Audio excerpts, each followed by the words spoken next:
Good afternoon, sir. Good afternoon. Take your seat, please. Thank you, sir. Thank you.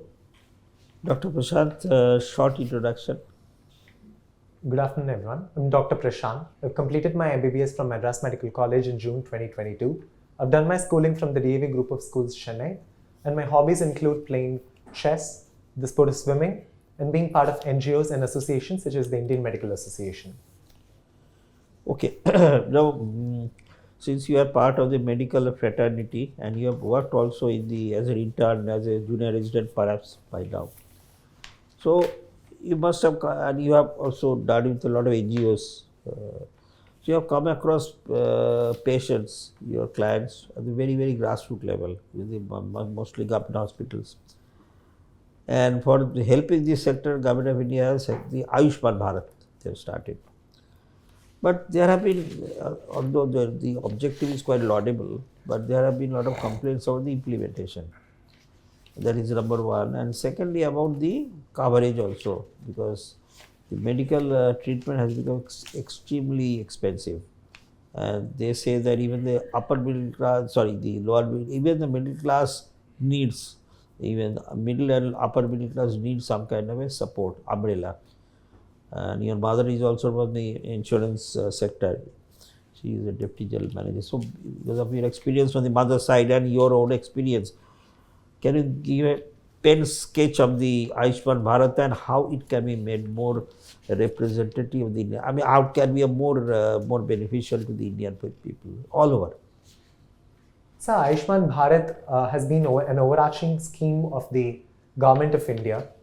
Introduced in 2018, and it has encompassed 7,500 crore budget outlay with 55 crore beneficiaries belonging to 12 crore families. And as far as the scheme is concerned, it covers amount of 5 lakh for a family for a particular year, and it covers expenses of pre and post hospitalization, which includes 7 days pre-hospitalization and 15 days post-hospitalization.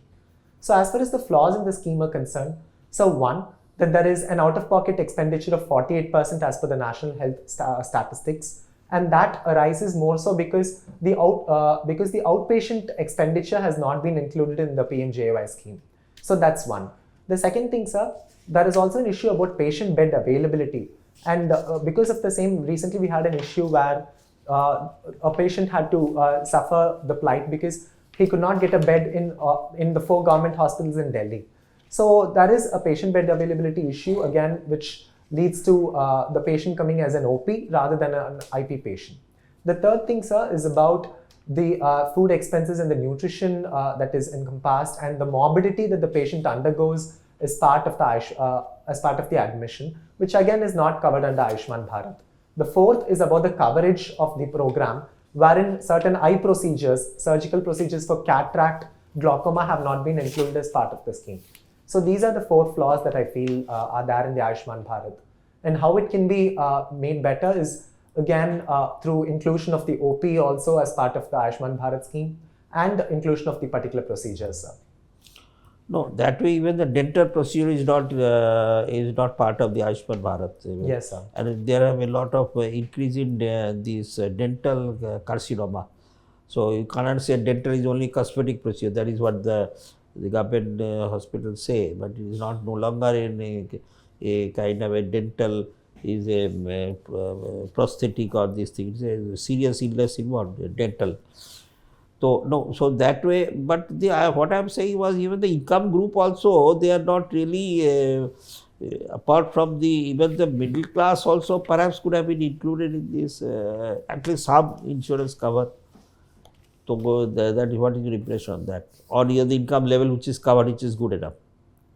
So currently the limit stands for the BPL families, though there have been talks to raise the limit of coverage marginally to the EWS limit of 8 lakhs or put it across with a coverage of 10 lakhs for every family. So there are 2 propositions which have been already under the purview of the Government of India for their consideration. Okay, so you also support that if they come through, it will be quite beneficial. Definitely, sir. Okay, now Chennai, you are from Chennai, and Chennai is ravaged by floods every single year, or every alternate year, or even more than a year sometimes. Now, Chennai used to be one of the driest places actually. It's not known as a flood prone city, but still it is happening with morbid regularity every year. So, what as suppose you get into these IAS and you will become the Municipal Commissioner Chennai. So, what will be your main focus on the not only flood and the other associated civic issues to see that it is one of the best in the country? I mean, it was actually one of the best to settle down in the country, but it is becoming more and more. Chennai and Bangalore become one of the worst in the country for settling down. So, how will you solve this problem? Sir, Chennai has been the recent issue with Chennai, considering that there have been cases of urban flooding, is what we see with respect to Chennai. And as far as the civic measures that I can take are concerned, one would be to analyze and take up data on the areas where Chennai is being flooded. So that would be one. The second thing is about working alongside NGOs, involving the government wings and organizations, including the urban development bodies as well, with which I will be able to understand and help better with respect to evacuation issues or rehabilitation issues in case of flooding.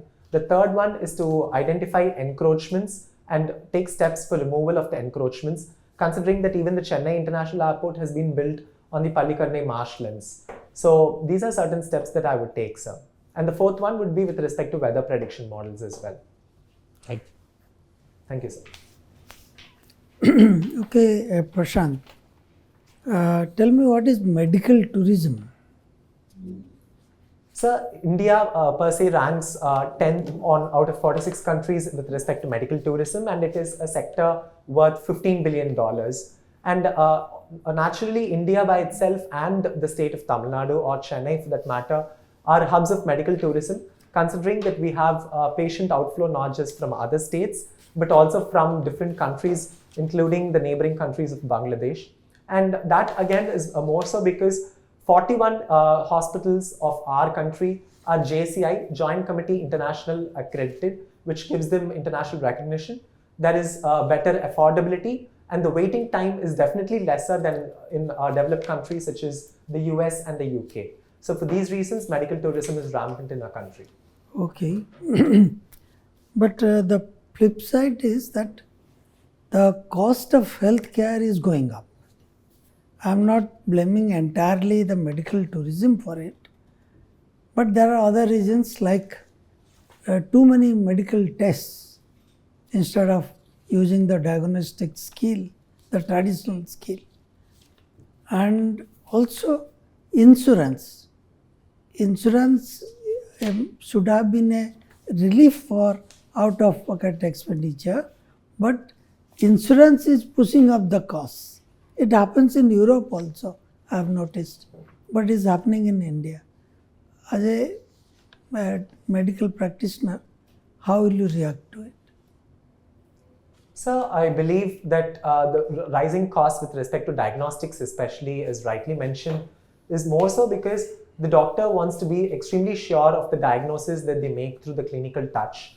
And considering that the medical profession is also part of the Consumer Protection Act, and there are rising instances of medical negligence being reported, and also the Hippocratic Oath, which bestows the concept of primum non nocere, which is doing no harm to the patient.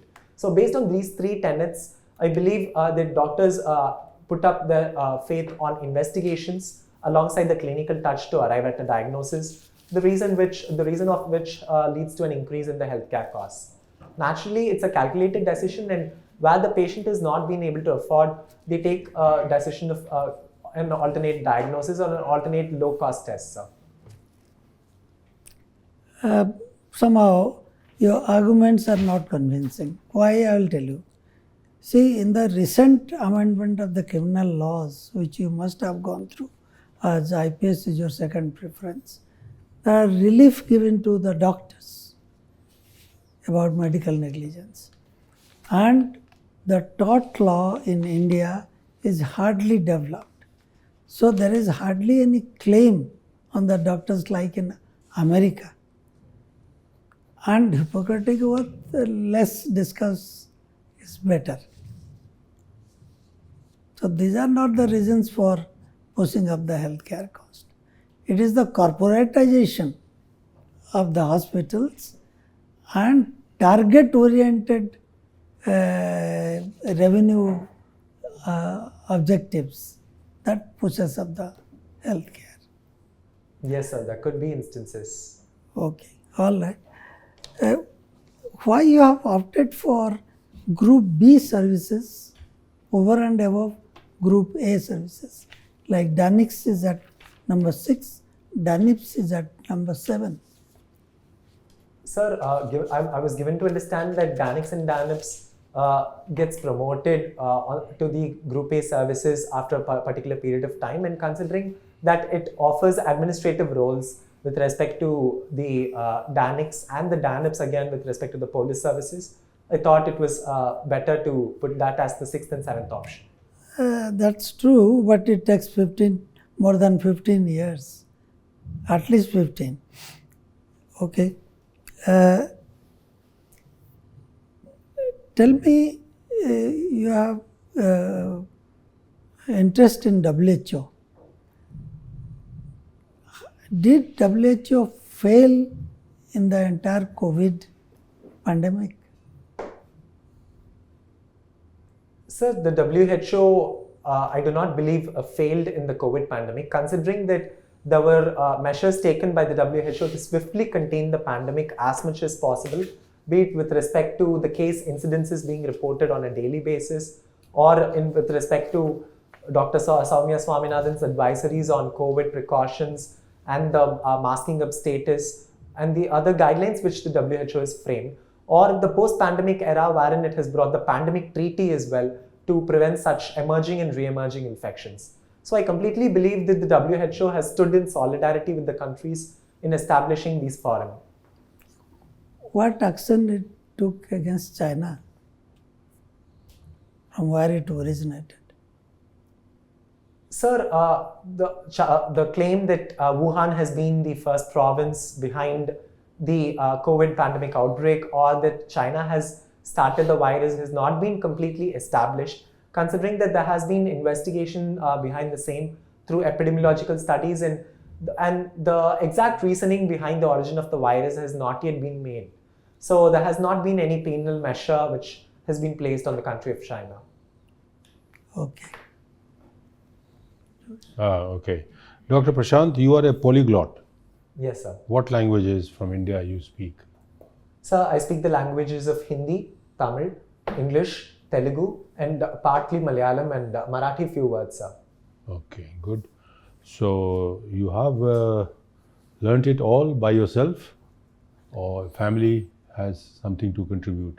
So definitely, family has a role in it, and though I've tried to learn it up myself, my mom and dad happen to be from Andhra Pradesh and Kerala as well, if I were to trace the natives through 3 or 4 generations upside. So that has been a motivating reason, sir. Okay, good. Now, I would like to ask you on international affairs. You think China will always be a perennial headache for India? So I don't see China as a perennial headache, but then there have been changes that have been happening across times with respect to China, and China has risen as a global superpower, considering that it is the second largest economy with at least $19 trillion, and it is way ahead with respect to artificial intelligence, electric vehicles, synthetic biology, and at least eight domains of warfare. And considering that India and China are at loggerheads with respect to the boundary issues or the point of China wherein it wishes to be the unipolar Asian head. So that is where all the problem arises, and definitely there are issues that India and China need to sort out with respect to the negotiating table. So how best India can tackle? So India already has a plan with it of being Viksit Bharat by 2047. And we aspire to be a $35 trillion economy by then, and we are in the path of catching up towards China as fast as possible, or even surpassing China for that matter.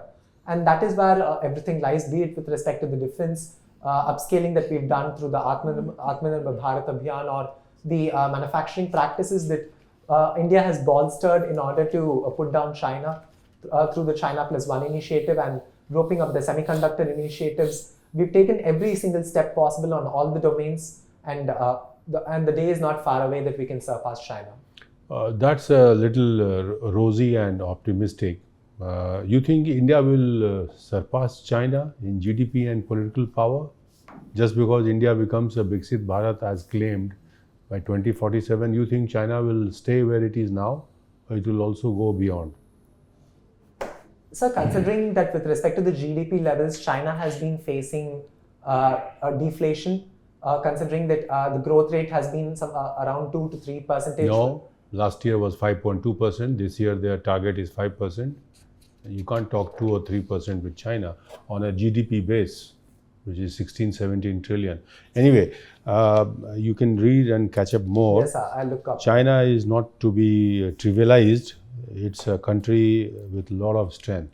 You know, even though recently there are some decline in foreign investment, but Chinese government is also alert and aware what needs to be done.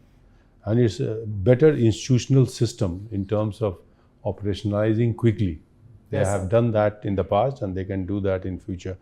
Okay, moving on, something important happened in Russia, in Moscow. Are you aware? Sir, the ISIS Afghanistan division launched attack on the Russian civilians, because of which there were at least 100 plus Right. people So, dead. what was ISIS Khorasan? What is their idea? Why are they targeting Russia or Russian people? Sir, I'm not aware of the exact reason, though from what I am to understand, post the re-election of the Russian President Vladimir Putin, they launched this attack, and that was more so to let them know of the basis on Ukraine-Russian war and the attacks that have been launched. Well, the ISIS Khorasan seems to believe that Islamic State was completely abolished in Syria by Russian help to Assad. You know, so they also have a lot of unhappiness with the Russian policies. They Yes, feel sir. Chechens was completely demolished by Putin, and they remember that. So there are several factors. You can Yes, sir. look at I'll that. look that up. But other than this tragedy, there was another important event happened in last 10 days in Russia. Are you familiar with the Russian president? I mean, he got re-elected. You Yes, are sir. familiar with that. Yes, sir. Okay. So do you see with his re-election that any scope of reconciliation or closure of Russia-Ukraine war? Do you expect anything happening there, or it will continue?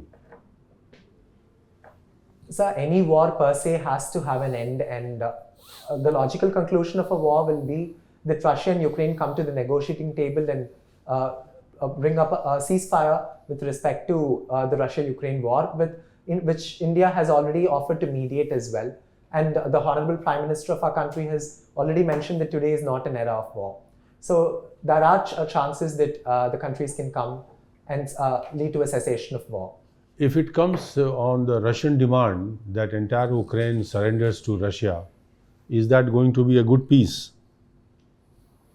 So definitely not. That it cannot be that cannot be the condition to broker peace between the two parties. Though there can be certain terms that can be negotiated, and the Ukraine's entry into NATO has been the inciting factor, as claimed by the Russian president. And such aspersions which have been cast can definitely be removed, or it can be clarified with respect to negotiations that can be undertaken. So I don't think that anything is unsolvable with respect to Russia and Ukraine. All right. Thank you. Thank you, sir. Yes. So, Prashanth, you are a medical graduate and you have opted also for medical sciences subject. Yes, sir. Some medical questions and to you. So, what is you are a doctor of medical jurisprudence. A dead body has come with doubt about hanging and strangulation. So, how do you differentiate by seeing the face and the neck?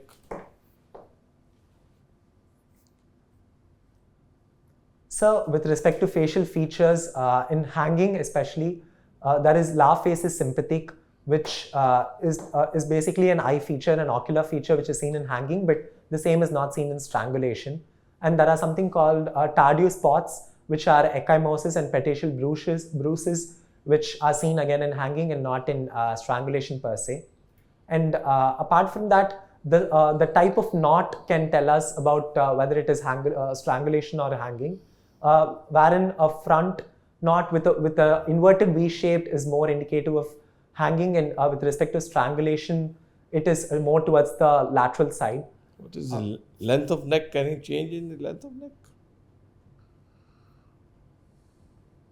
Sir, depending on the medium used, if it's a stool to hang it on the fan or something, and the instrument used, maybe if it's a rope or a shawl which is used for hanging, the length of the neck and the level of the leg can be different, sir, with respect to hanging and strangulation.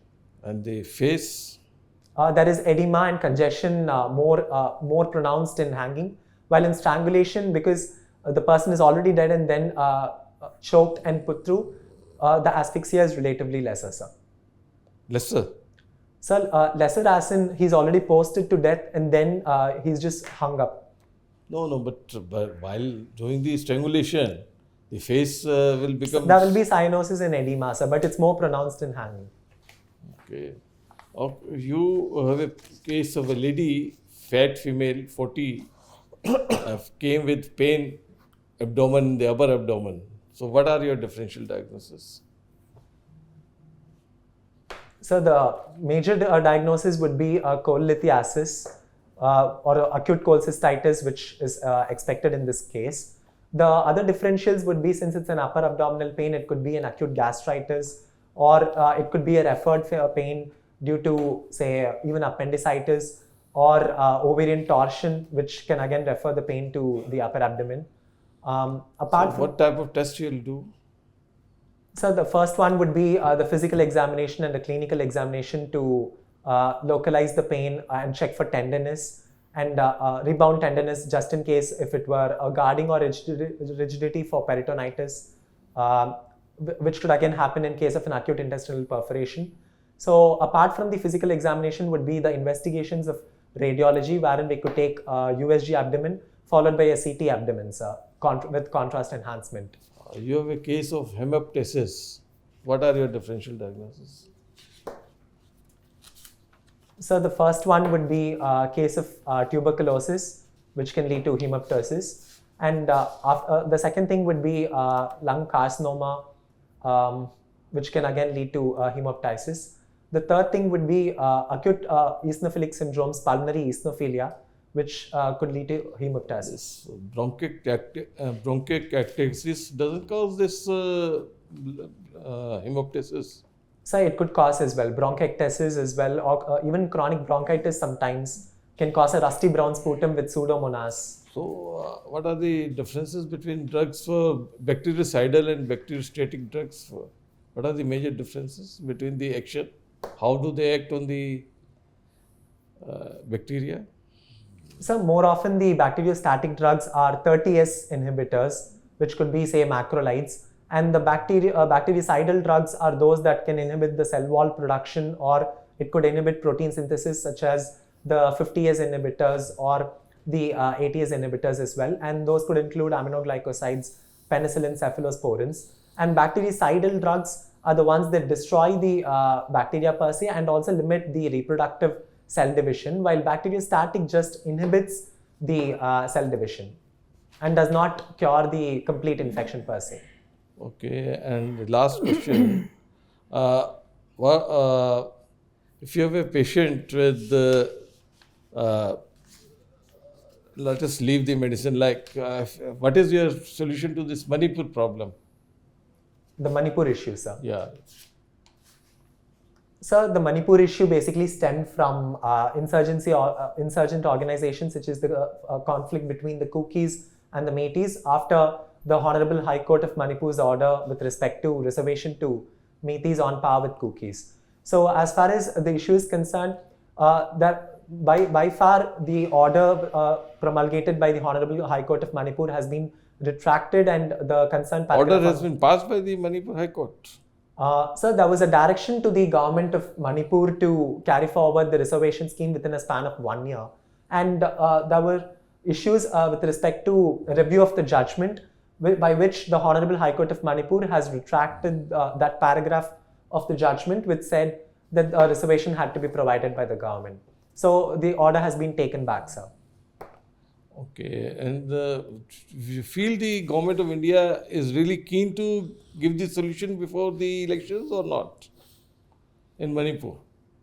Sir, the government of India and the state government per se have taken steps with respect to insurgency and organizations. They've put up quite a few pacts with the NSC and IM, the National Socialist Council of Nagaland, just in case, though it doesn't concern specifically to Manipur. With different organizations, we made accords, peace accords. And with respect to the Kuki and Methi issue as well, the negotiation has been taken up as a deliberative forum by the Honorable Government of India. Okay, thank you. Thank you, sir. Judge. Prashanth, Yes, sir. I find from your DF that your mother has been in the United India Insurance Company Yes, sir. and you are a doctor. Yes, sir. You also spoke about the Consumer Protection Act coming to the rescue of a patient who have grievance. But we do find that when it comes to the Mediclaim, the insurance companies and the doctors' prescription are always at loggerheads, number one. Number two, most of the time it has been found that it is the intervention by the judiciary that reprimands, scolds the insurance company to make payments, because there are certain things which are obvious, but they are so rule bound that they refuse to make the payment. What do you think that is the solution of this? Sir, the major issue here stems from the third-party administrators that the insurance companies enroll with respect to covering the patients on a district basis alongside medical insurance. For an example, if I were to state, there were certain third-party administrators such as HITPA or Medicaid as well, which were being used by the companies. So there is an information asymmetry between the TPAs, the insurance companies, and the medical practitioners with respect to what is being prescribed and what is being warranted as the insurance coverage amount. Who appoints TPA? The insurance companies. Then it's the responsibility of the medical insurance company. I mean, you are putting the blame on the TPA, who is appointed by the medical insurance. So there has to be standard procedure for that. So there is not much of scope for confusion. Yes, sir, definitely needs to be standardization about it. And recently, the Honorable Supreme Court has also stipulated that we need to ensure specific packages for particular procedures that are undertaken. So what is the solution? Sir, the Honorable Government of India has appointed a committee for the same, wherein it is stipulated that every medical procedure will have a maximum and the minimum limits under which a particular procedure can be taken up by hospitals. And when that is being fixed, no insurance company or TPA can definitely intervene and deduct the amount or recover consumables with respect to the expenditure that the patient has incurred. Okay, I mean, some reference has already been made by one of my previous panelists on this particular point. In a polity, there are interest group, pressure groups, lobby, which sometimes put pressure on the government to have some favors in there for their fraternity, for their profession. It has been seen that the IMA or the doctors had their way when the professional negligence punishment part was reduced in the new enactment. Not only that, there have been quite number of allegations that the doctors have been seeking favors from the pharma company for recommending their costly drugs, etc. Now, in this context, the Indian Medical Council or Association has been absolutely toothless, that they have not been able to exert any pressure on or mend their ways. So much so that the government has to intervene with some institute to have a proper change in their behaviors. Why medical profession as such, I mean as a group, have they failed? So there are instances of dichotomy that have been established between a few medical practitioners and the pharma companies, be it with respect to the CME programs that are being conducted or it could be with respect to diagnostics and medical prescriptions that certain pharma companies ask the doctors to provide with. That is where the issue between generic and branded medicines comes into play as well. And the statutes have been established by the government in order to curb this with respect to the Ethical and Medical Registration Board of the National Medical Commission, or it could be about the bioethics guidelines of the OECD or the UNESCO bioethics guideline by itself. And the third thing is about the draft pharmaceutical policy regulations recently released by the Government of India, wherein they've clearly mentioned that pharma companies cannot advertise their products and can only explain to the doctors on the basis of rationality and the generic medicines that are established as compounds. So even though there are cases, there are restrictions and curbs that have been put to stop such practice as such, sir. Yes, I find that you have completely spared the doctors as such. You are putting only the blame on others. What they have to reform, what they have to introspect, that part is also missing there. Anyway, now you see there are three sectors: bank, health and education, on which there is too much emphasis by the government. Just tell me two areas in each where you find that in spite of the development which has taken place or the accessibility has been there, still there is a lot to be done in the field of banking, health and education. So with respect to health, if I may start with, there are certain things that we can do, and one is about the opt-out approach with respect to organ transplants, which is being followed in countries like Sweden and Germany, which will give us more number of patients for transplants, as in the live donors.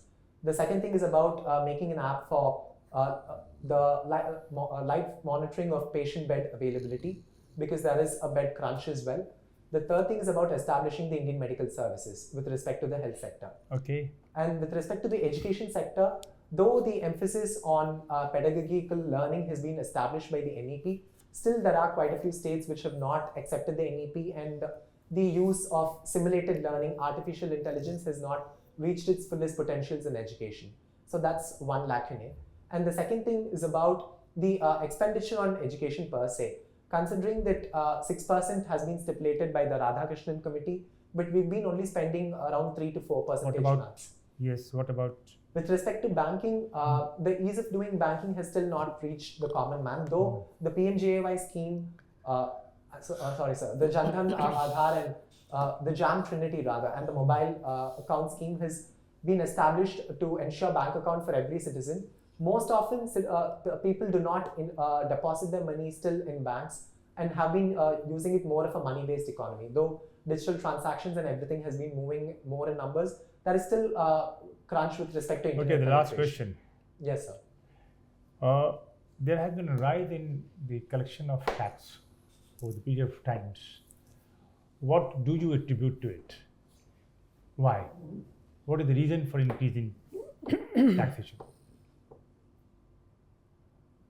3 points only, or 2 points only. So recently the direct tax collections had increased and it had almost reached, I think, 48%, sir. And the major reasons, one would have been because of... what percentage you say? So I think 48%. 48%, okay. Mm-hmm. I'm not able to recollect the exact number, but... certainly, I mean, that figure is not correct. Anyway, go ahead. Yes, sir. So the major reason I think is about tax compliance through schemes such as the Vivad Se Vishwas scheme, which again attributed to an increase in taxation. The second thing is about bringing more people into the taxation sector. Like though the limit had been increased to 7 lakhs, but the slabs have been brought down. So that has again increased the tax base technically. The third These questions I specifically asked you because you have given third and fourth choice as income tax and IAS. central tax. Okay, thank you. Thank you, sir. So, Dr. Prashanth, been interview, this thing mock is over. You just wait a little bit outside. We'll call you back and feedback. Thank you so much, sir. Sure. Take your seat, please, Dr. Prashanth. Thank you, sir. Your feedback will start with sir. Okay, Dr. Prashanth, since you are a doctor and your subject is medical science, so there will be questions on medical science and the related schemes of Government of India and even the state governments. We covered quite a number of questions regarding this subject, but there are others also, the other questions also. Generic medicine, the Government of India is trying to give a big push. So there may be some questions relating to generic medicine. And your second preference is Indian Police Service. I couldn't ask because of paucity of time, but all the 3 criminal laws have been amended. So you go through all the 3 laws because this is your second preference, and these are the very laws you are going to administer. So positive points, negative points if any, or opportunity that we could have used and we have not been able to use, like that. And this Danix 6 and 7, if somebody asks, think of a good answer because it is difficult to defend such a priority. And you have a lot of extracurricular activities also. So chess, how many GM so far, and who is the latest, and a chess player got Arjuna Award recently, you know, Vaishali, and his brother is Pragnananda. So like that, hobbies. One general thing I would like to point out, you have good base of knowledge, solid knowledge. But thing is that this is not a knowledge test. This is a personality test. Knowledge test is over. You have done whatever you had to do. So in personality test, knowledge-based questions have to be answered to the point and very briefly. You tend to give very long answers. So the member is not able to ask 3 or 4 questions which he is expected to ask. And he may also switch question if you continue for long. And from your perspective, when you give long answers, you volunteer information, leading to more questions on that. So, try to be brief, listen to the question carefully, and just the essential points the member is trying to ask, only respond to that and point wise. No introduction, no conclusion. Very brief. Then you are not yet part of bureaucracy. This is a job interview and you are appearing for a job interview. So it is not your role to defend everything. Express your opinion freely. With 2 or 3 members it happened that you are defending and defending and defending. If that is your conviction, I have nothing to say. But if it is not, then please don't defend. Give both sides, pros and cons. A balanced view is much better than a one-sided view. You don't have to be goody-goody. Get my point? Yes, sir. All the best. Thank you, sir. To defend or speak on any subject, you can muscle in your knowledge. The time in the interview board in the panel is very limited, 30, 35, maximum 40 minutes. And all the panel members are very focused in assessing you, whether you are reaching to the core of the question asked and your answers are also fitting. So I have seen you go on giving 1, 2, 3, 4 like that. It becomes not required. At most, you can give 2 most important, which is adequate. After that, the panel will move on to some other questions. Now, there is an element of, I should say, unconscious defense of the government's stance. China, I asked, is it going to be a perennial headache? And you didn't agree. You said that perhaps India will surpass. Now, there is a lot of hype and over publicity by present authorities. China has achieved 3.5 times GDP of India. India has still plan.